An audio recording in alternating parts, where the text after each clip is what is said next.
AG ನ್ಯೂಸ್ಗೆ ಸ್ವಾಗತ. ಕಲೆ, ಸಾಹಿತ್ಯ ಮತ್ತು ಸಂಸ್ಕೃತಿ ನಮ್ಮ ಭಾಗದ ಜೀವಂತ ಪರಂಪರೆಯಾಗಿದ್ದು ಇವುಗಳನ್ನು ಉಳಿಸಿ ಬೆಳೆಸುವ ಜವಾಬ್ದಾರಿ ಪ್ರತಿಯೊಬ್ಬರ ಮೇಲಿದೆ ಅಂತ ಶಾಸಕ ಚನ್ನರೆಡ್ಡಿ ಪಾಟೀಲ್ ತುನ್ನೂರು ಹೇಳಿದ್ದಾರೆ. ನಗರದ ಜಿಲ್ಲಾ ಕನ್ನಡ ಸಾಹಿತ್ಯ ಪರಿಷತ್ ಭವನದಲ್ಲಿ ಶ್ರೀ ರೇಣುಕಾದೇವಿ ಸಾಂಸ್ಕೃತಿಕ ಸಾಮಾಜಿಕ ಕಲಾ ಸಂಘ ಹುಲ್ಕಲ್ ಹಾಗೂ ಕನ್ನಡ ಮತ್ತು ಸಂಸ್ಕೃತಿ ಇಲಾಖೆ ಸಂಯುಕ್ತವಾಗಿ ಆಯೋಜನೆ ಮಾಡಲಾಗಿದ್ದ ಜಾನಪದ ಸಂಭ್ರಮ ಮತ್ತು ಸಾಂಸ್ಕೃತಿಕ ಕಾರ್ಯಕ್ರಮವನ್ನು ಉದ್ಘಾಟಿಸಿ ಮಾತನಾಡಿದರು. ಇತ್ತೀಚಿನ ದಿನಗಳಲ್ಲಿ ನಮ್ಮ ಕಲೆ, ಸಾಹಿತ್ಯ ಮತ್ತು ಸಂಸ್ಕೃತಿ ಮರೆಮಾಚುವ ಸ್ಥಿತಿಗೆ ತಲುಪಿತು. ಇಂತಹ ಸಂಘ ಸಂಸ್ಥೆಗಳ ಕಾರ್ಯಕ್ರಮಗಳಿಂದಾಗಿ ಅವುಗಳಿಗೆ ಪುನರ್ಜನ್ಮ ದೊರೆಯುತ್ತಿದೆ. ಸರ್ಕಾರದಿಂದ ಕಲಾವಿದರಿಗೆ ದೊರೆಯುವ ಸೌಲಭ್ಯಗಳನ್ನು ಸಮರ್ಪಕವಾಗಿ ಬಳಸಿಕೊಳ್ಳಬೇಕು ಅಂತ ಸಲಹೆ ಕೊಟ್ಟಿದ್ದಾರೆ. ಕಾರ್ಯಕ್ರಮದಲ್ಲಿ ಶ್ರೀ ರೇಣುಕಾದೇವಿ ಭಾವಚಿತ್ರಕ್ಕೆ ಪುಷ್ಪಾರ್ಚನೆ ಸಲ್ಲಿಸಿ ಮಾತನಾಡಿದ ಬಿಜೆಪಿ ರಾಜ್ಯ ಕಾರ್ಯಕಾರಿಣಿ ಸದಸ್ಯ ಮಹೇಶ್ ಗೌಡ ಮುದ್ನಾಳ್, ಗ್ರಾಮೀಣ ಪ್ರದೇಶದ ಅನೇಕ ಕಲಾವಿದರು ಬಡತನದಲ್ಲೇ ತಮ್ಮ ಕಲೆಯನ್ನು ಉಳಿಸಿಕೊಂಡು ಬದುಕು ಸಾಗಿಸಿದ್ದಾರೆ. ಸರ್ಕಾರವು ಅವರಿಗೆ ಆದ್ಯತೆ ನೀಡಿ ಸೌಲಭ್ಯಗಳು ನೇರವಾಗಿ ತಲುಪುವಂತೆ ಕ್ರಮ ಕೈಗೊಳ್ಳಬೇಕು ಅಂತ ಒತ್ತಾಯ ಮಾಡಿದ್ದಾರೆ. ಸಮನ್ವಯ ಸೇವಾ ಸಂಸ್ಥೆಯ ಅಧ್ಯಕ್ಷ ಡಿಕೆ ದೇವೇಂದ್ರ ಮಾತನಾಡಿ, ಈ ಭಾಗದಲ್ಲಿ ನೈಜ ಕಲಾವಿದರ ಸಂಖ್ಯೆ ಹೆಚ್ಚಾಗಿದ್ದು ಅವರ ಪ್ರೋತ್ಸಾಹಕ್ಕಾಗಿ ಸರ್ಕಾರ ಹಾಗೂ ಸಂಘ ಸಂಸ್ಥೆಗಳಿಗೆ ಹೆಚ್ಚಿನ ಅನುದಾನ ಕೊಡಬೇಕು ಎಂದಿದ್ದಾರೆ.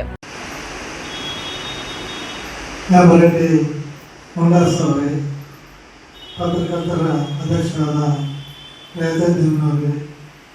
ಕಾರ್ಯದರ್ಶಿಗಳಾದ ನಿಜಾಮುದ್ದೀನ್ ಅವರೇ, ಶಂಕರ್ ಸೋನಾರಿ ಅವರೇ ಹಾಗೂ ಪ್ರಾಸ್ತಾವಿಕ ಭಾಷಣ ಮಾಡಿದಂಥ ದೇವೇಂದ್ರಪ್ಪನವರೇ, ಇಲ್ಲಿ ಆಗಮಿಸಿದಂಥ ಎಲ್ಲ ನನ್ನ ಕಲಾ ಬಂಧು ಬಾಂಧವರೇ, ತಾಯಂದಿರೇ, ಪತ್ರಕರ್ತ ಮಿತ್ರರು, ಈಗಾಗಲೇ ಪ್ರಾಸ್ತಾವಿಕ ದೇವೇಂದ್ರಪ್ಪನವರು ಹೇಳಿದರು ಮತ್ತು ಜ್ಯೋತಿ ಬೆಳೆಸಿದಂಥ ಮಹೇಶ್ ರೆಡ್ಡಿ ಮುದ್ದಾಳ್ ಅವರು ಮಾತಾಡಿದ್ರು.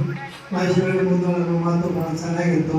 ಯಾಕಂದ್ರೆ ಈಗಿನ ಯುವ ಪೀಳಿಗೆ ಈ ಜಾನಪದ ಕಾರ್ಯಕ್ರಮಕ್ಕೆ ಮನಸೋಲದೆ ಈಗಿನ ಇತ್ತೀಚಿನ ಲೇಟೆಸ್ಟ್ ಅಂತೇಳಿ ಇವು ಡಿಜೆ ದುಡ್ಡು ಹಾಳು ಮಾಡ್ತಾರೆ. ಒಂದು ಡಿಜೆ ತರೋದ್ರಲ್ಲಿ ನಮ್ಮ ಸಾಂಸ್ಕೃತಿಕ ಕಾರ್ಯಕ್ರಮನೇ ಮುಗಿದು ಅಷ್ಟು ಆ ರೀತಿಯಲ್ಲಿ ನಮ್ಮ ಕಾರ್ಯಕ್ರಮ ಜಾನಪದ ಕಾರ್ಯಕ್ರಮ ಬಳಸೋದ್ರಲ್ಲಿ ಅಲ್ಲಿಗೆ ಇರಲಿ, ಡೌಲ್ ಇರಲಿ, ಯಾವುದೇ ಇರಲಿ, ಬಾಜಿ ಇರಲಿ, ಯಾವೇ ಇದ್ದರೂ ಭಾಳ ಚೆನ್ನಾಗಿರ್ತಾರೆ. ಆದರೆ ಈಗಿನ ಯುವಕರು ಇವಕ್ಕೆ ಯಾವಕ್ಕೂ ಲಕ್ಷ್ಯ ಮಾಡದೆ ತಮ್ಮ ತಿಳಿದಂಗೆ ಡಿಜೆ ಬಾರಿಸಿ ಡಿಜೆ ಮುಕ್ಕೊಂಡು ತಗೊಂಡೋದೊಂದು ಅಭ್ಯಾಸ ಆಗಿಬಿಟ್ಟದ. ಈಗ ಸರ್ಕಾರ ಇದು ರೇಣುಕಾದೇವಿಯ ಕಾರ್ಯಕ್ರಮವನ್ನು ಹಮ್ಮಿಕೊಂಡದ. ಸರ್ಕಾರ ಎಲ್ಲ ರೀತಿಯಿಂದ ಜಾನಪದ ಮತ್ತು ಕನ್ನಡ ಸಾಂಸ್ಕೃತಿಕ ಎಲ್ಲ ಕಾರ್ಯಕ್ರಮಕ್ಕೆ ಎಲ್ಲ ರೀತಿಯಿಂದ ನೆರವು ಮಾಡ್ತಾ ಬಂದಿದೆ. ಅದಕ್ಕೆ ತಾವೆಲ್ಲರೂ ಮುಖ್ಯವಾಗಿ ನೋಡ್ರಿ, ಈಗೆಲ್ಲ ಹಳ್ಳಿಗಾದ ಪಟ್ಟಣದಲ್ಲಿ ಈಗೆಲ್ಲ ಕಾರ್ಯಕ್ರಮ ಇಟ್ಟಾಗ ಇದನ್ನೆಲ್ಲ ತಾವು ಒಳ್ಳೆ ಜನ ಹೆಚ್ಚಿನ ರೀತಿಯಲ್ಲಿ ಬಂದು ಪ್ರೋತ್ಸಾಹ ಮಾಡಿಕೊಟ್ರೆ ನಮ್ಮ ಉನ್ನತ ಮಂಡಳಿಗೆ ಸ್ವಲ್ಪ ಒಂದು ಶಕ್ತಿ ಬಂದಂಗೆ ಆಗ್ತದೆ. ಆದರೆ ಒಬ್ಬತ್ತೇ ಪಡೆದಾಡ್ತಾನೆ, ಯಾವಾಗ ನೋಡಿದ್ರು ಯಾವುದೇ ಕಾರ್ಯಕ್ರಮದಲ್ಲಿ ಬರ್ತಾನೆ, ಸೀದಾ ಅಲ್ಲಿ ಉತ್ತರದೇವರಿಗೆ ಹೇಳುವಂತಾನೆ, ಏನು ಕೆಲಸ ಮಾಡಿಸ್ತಾನೆ. ಒಬ್ಬರು ಪಡೆದಾಡಿದ್ರೆ ಆಗಂತ ಅಂತಲ್ಲ, ಎಲ್ಲ ತಾಯಂದಿರಾಗಲಿ ಎಲ್ಲರೂ ನೀವೇನು ಹಳ್ಳಿ ಜನ ಜಾನಪದವರು, ಈ ಉದಾಹರಣೆ ಹಳ್ಳಿಯಲ್ಲಿ ಎಲ್ಲರೂ ಜಾನಪದ ಪದ ಆಡ್ತಾರೆ. ಈ ಹಳ್ಳಿಯಲ್ಲಿ ಈ ತಾಯಂದಿರು ಸೋಮನ್ ಪದ, ತೊಟ್ಟೂರು ಪದ ಎಲ್ಲ ರೀತಿಯ ಪದ ಆಡ್ತಾರೆ. ಅದೇ ರೀತಿ ನಮ್ಮ ರೈತ ಬಾಂಧವರು ಹಿಂದಿ ಪದ ಆಡ್ತಾರೆ, ಮೂರಮ್ನಲ್ಲಿ ಪದ ಆಡ್ತಾರೆ. ಎಲ್ಲ ಜಾನಪದ ಪದಗಳು ಬಹಳ ಚಂದ ಇರ್ತಾವ, ಚಲೋ ಇರ್ತಾವ, ಕೇಳೋಕೆ ಒಂದು ಚಲೋ ಇರ್ತದೆ. ಅದು ಬಿಟ್ಟು ಈ ಯುವಕರು ಡಿಸ್ಟಮ್ ಮಾಡಿದಂತ ಕುಣಿದ ಸರಿ ಇರೋದನ್ನ. ಆದರೆ ಈಗಿನ ಕಾಲಕ್ಕೆ ಅವರವ್ರದ್ದೇ ಇಷ್ಟ, ಅದೇನು ಯಾರು ಹೇಳೋಕ್ಕಾಗೋದಿಲ್ಲ. ಆದರೂ ಇವತ್ತಿನ ದಿನ ಈ ಸಂದರ್ಭದಲ್ಲಿ ಸಹಿತ ಹನುಮಂತ ಬಂದಾಗ ಈ ಕಾರ್ಯಕ್ರಮವನ್ನು ಆಯೋಜನೆ ಮಾಡ್ಕೊಂಡು ಬಂದು ಇಷ್ಟೆಲ್ಲ ತಾಯಂದಿರಿಗೂ ತಮಗೆಲ್ಲ ಕರೆಸಿ ಇವತ್ತಿನ ದಿವಸ ಈ ಕಾರ್ಯಕ್ರಮವನ್ನು ಕೊಡೋದಕ್ಕೆ ಅವರಿಗೆ ಅಭಿನಂದನೆ ತಿಳಿಸಿ, ಇವತ್ತು ಕಾರ್ಯಕ್ರಮದಲ್ಲಿ ತಾವೆಲ್ಲ ತಾಯಂದಿರು ಹೆಚ್ಚಿನ ಬಂದು ಮಾತಾಡಲಿಕ್ಕೆ ನನಗೆ ಅವಕಾಶ ಮಾಡಿಕೊಡ್ತಕ್ಕಂಥ ತಮ್ಮೆಲ್ಲರಿಗೆ ವಂದಿಸಿ ನಾನು ಮಾತು ಮುಗಿಸ್ತೀನಿ. ಜೈ ಹಿಂದ್, ಜೈ ಕರ್ನಾಟಕ, ಜೈ ಹಿಂದ್. ಹಾಡುಗಳು ಯಾರು ಈ ಸಿಟಿಯಲ್ಲಿ ನೋಡಿರ್ಬೋದು, ಯಾರು ಜನಪದ ಸಾಹಿತ್ಯವನ್ನು ಕೇಳೋದು ಇಲ್ಲ, ಹಾಡೋದು ಇಲ್ಲ. ಕೇಳಲಿಲ್ಲ ಅಂದ್ರೆ ಯಾವುದೇ ಸಾಹಿತ್ಯ ಉಳಿಯೋದಿಲ್ಲ. ಸಾಹಿತ್ಯ ಉಳಿಬೇಕಂದ್ರೆ ಸಾಹಿತಿಗಳಿರ್ಬೇಕಲ್ಲ. ಸಾಹಿತಿಗಳಿಗೆ ಜೀವನ ಉಪಯೋಗ ಆಗಬೇಕು ಅಂತಂದ್ರೆ ಅದನ್ನ ಯಾರಾದ್ರೂ ಕೇಳೋರು ಇರ್ಬೇಕು. ಇಲ್ಲ ಅಂದ್ರೆ ಅದಕ್ಕೆ ಯಾರಾದ್ರೂ ಅದನ್ನ ಪ್ರೋತ್ಸಾಹ ಮಾಡೋಕೆ ಒಂದು ಇಲಾಖೆ ಆಗಿರ್ಬೋದು ಅಥವಾ ಯಾರಾದ್ರೂ ವ್ಯಕ್ತಿಗಳಾಗಿರ್ಬೇಕು.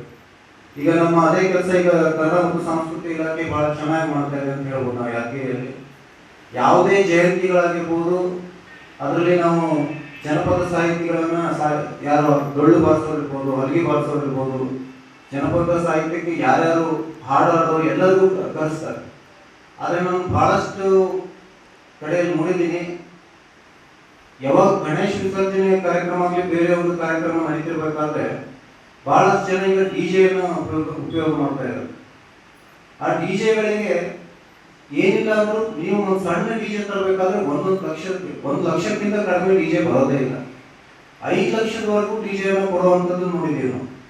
ಆದ್ರೆ ಅದೇ ಜನಪದ ಸಾಹಿತ್ಯಕ್ಕೆ ಡೊಳ್ಳು ಬಾರಿಸೋರ್ನ ಹಲಗಿ ಬಾರಿಸೋರ್ನ ಕರೆದ್ರೆ ಏನೊಂದು 50-60 ಸಾವಿರದಲ್ಲಿ ಅದಕ್ಕಿಂತ ಚೆನ್ನಾಗಾಗುತ್ತದೆ.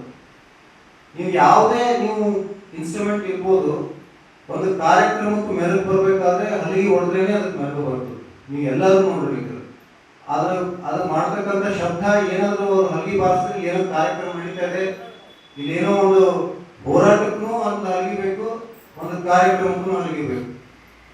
ಅದಕ್ಕೆ ನಾವು ನಮ್ದು ಯಾವುದೇ ಒಂದು ಎಲ್ಲ ಕಾರ್ಯಕ್ರಮಗಳಾಗಲಿ, ಅಟ್ಲೀಸ್ಟ್ ಈಗ ಜಯಂತಿಗಳನ್ನು ಮಾಡ್ಬೇಕಾದ್ರೆ ನಾವು ಹೇಗೆ ಜನಪದ ಈ ತರ ಹಳ್ಳಿಗಳಿಗೆ ಮತ್ತೆ ಡೊಳ್ಳು ಬಾರಿಸೋರಿಗೆ ಕರೆಸ್ತೀವಲ್ಲ, ಅದೇ ತರ ಇವನ್ ಗಣಪತಿ ವಿಸರ್ಜನೆ ಕಾರ್ಯಕ್ರಮಗಳಲ್ಲೂ ನಾವು ಏನಾದರೂ ಪ್ರೋತ್ಸಾಹ ಮಾಡಿದ್ರೆ ಈ ಜನಪದ ಸಾಹಿತ್ಯ ಇನ್ನೂ ಉಳಿತದ, ಆಮೇಲೆ ಬೆಳೀತದ, ಇನ್ನು ದೊಡ್ಡದಾಗಿ ಬೆಳಿಬೇಕು.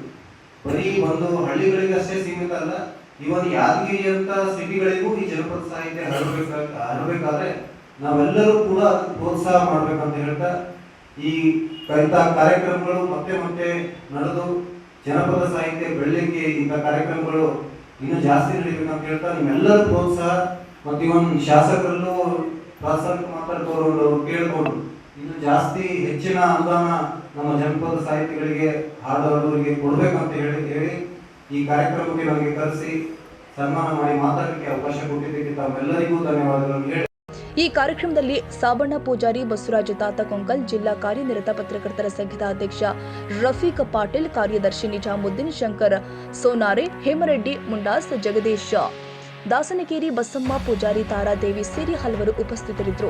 ಕಾರ್ಯಕ್ರಮದ ಅಧ್ಯಕ್ಷತೆಯನ್ನ ಹನುಮಂತ ಭಂಡಾರಿ ವಹಿಸಿದ್ರು. ಸುಗಮ ಸಂಗೀತ, ಜಾನಪದ, ತತ್ವಪದ, ಸೋಬಾನಿ ಪದ ಹಾಗೂ ಹಲಗಿ ತಂಡಗಳ ಕಲಾ ಪ್ರದರ್ಶನಗಳು ಪ್ರೇಕ್ಷಕರ ಗಮನ ಸೆಳೆದಿದ್ದಾವೆ. ಸಂಗೀತ ಕಾರ್ಯಕ್ರಮವನ್ನ ಶರಣು ಕುಲಕುಂದ ನಡೆಸಿಕೊಟ್ಟಿದ್ದಾರೆ. Nizamuddin, Yadagiri, AG news. ಕನ್ನಡಿಗರ ಮೆಚ್ಚಿನ ನಿಮ್ಮ ಎಜೆ 24/7 ನ್ಯೂಸ್ ಕನ್ನಡ ವಾಹಿನಿ ಇದೀಗ ಟಿವಿಯಲ್ಲಿ ಲಭ್ಯ. ಒಂದು ವೇಳೆ ನೋಟಿಸ್ ಕೊಟ್ಟಿದ್ರೆ ವಾಪಸ್ ತಗೋತೀವಿ. ಇವತ್ತು ವಕ್ಫ್ ಪ್ರಾಪರ್ಟಿ ಅಂತೇಳಿ ಬರ್ತದೆ ಅಂತ ಹೇಳಿದ್ರೆ ರೈತರ ಬೀದಿಗೆ ಬದಲು ಏನ್ ಮಾಡ್ಬೇಕಾಗತ್ತೆ? ಯಾರು ವೋಟ್ ಹಾಕಿಲ್ಲ ಅಂದ್ರೆ ಗ್ಯಾರಂಟಿನೆಲ್ಲ ಸ್ಟಾಪ್ ಮಾಡ್ಬಿಡ್ತೀವಿ.